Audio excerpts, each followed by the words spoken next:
Assalamualaikum warahmatullahi wabarakatuh. Saya Anandita Ramadiani dari Fakultas Psikologi Universitas Islam Bandung akan mempresentasikan artikel saya yang berjudul Hubungan Persepsi Dukungan Sosial dengan Resiliensi Anak dan Remaja Indonesia selama pandemi COVID-19.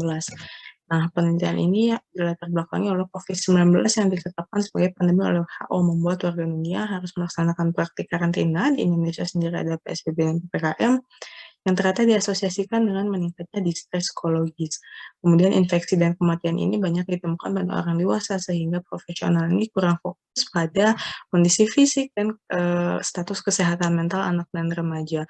Maka dari itu kita butuh faktor yang melindungi mereka dari konsekuensi negatif pandemi, yaitu resiliensi.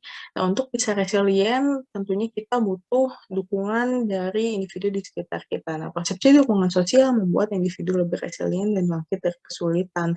Nah, PDS ini telah banyak dibahas, tetapi tidak banyak dikonseptualisasikan dengan resiliensi, dan juga pada penelitian-penelitian sebelumnya terikat dengan konteks anak korban perundungan dan juga di panti asuhan, dan tentunya dilakukan sebelum pandemi. Maka dari itu kita butuh penelitian yang lebih memahami kondisi sekarang.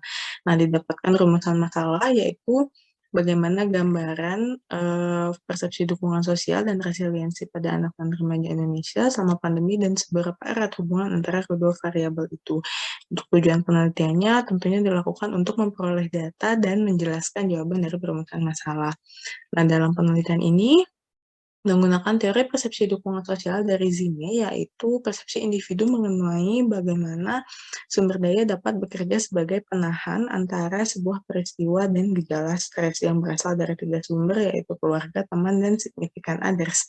Dan juga resiliensi dari Michael Unger tahun 2012, yaitu kapasitas individu dan kolektif untuk menavigasi dan bernegosiasi sumber daya sosioekologi yang berarti yang dapat melindungi kesejahteraan dan perkembangan individu pada saat stres. Nah, ada tiga dimensi, yaitu individual, relationship with caregiver, dan juga konteks atau sense of belonging. Dan dapat ditarik hipotesis, yaitu terdapat hubungan erat yang positif antara persepsi dukungan sosial dan resiliensi. Artinya semakin tinggi persepsi dukungan sosial, maka semakin tinggi pula resiliensi. Metodologi dari penelitian ini yaitu desainnya kuantitatif dengan metode relasional dan juga menggunakan teknik convenience sampling.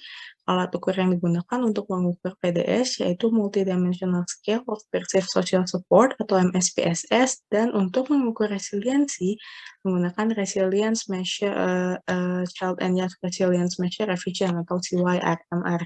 Nah, populasinya ini anak dan remaja usia 10 sampai 18 tahun yang tinggal di Indonesia, sedangkan sampelnya adalah 3.119 anak dan remaja yang mengisi kuesioner. Didapatkan hasil yaitu korelasi sebesar 0,577, korelasi yang sedang dan positif antara persepsi dukungan sosial dan resiliensi.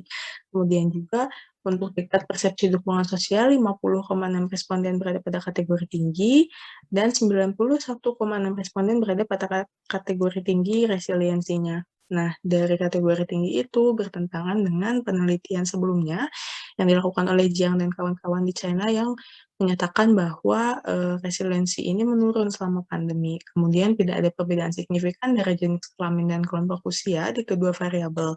Nah, pada penelitian Gooding tahun 2012, tingkat resiliensi anak dan remaja ini ditentukan oleh ketersediaan dukungan sosial, di mana pada penelitian ini kategori usia 10-12 tahun ini kategorinya paling tinggi persepsi dukungan sosial dan juga resiliensinya.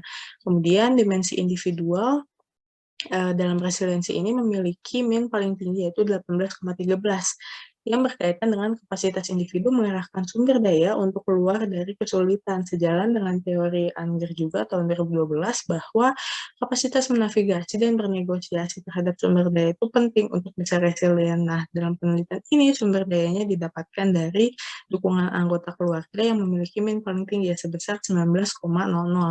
Maka dapat ditarik kesimpulan yang pertama, terdapat hubungan yang sedang dan positif sebesar 0,577 antara persepsi dukungan sosial dan resiliensi.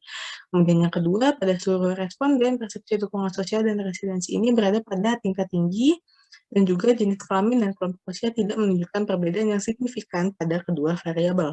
Sekian dari saya. Wassalamualaikum warahmatullahi wabarakatuh.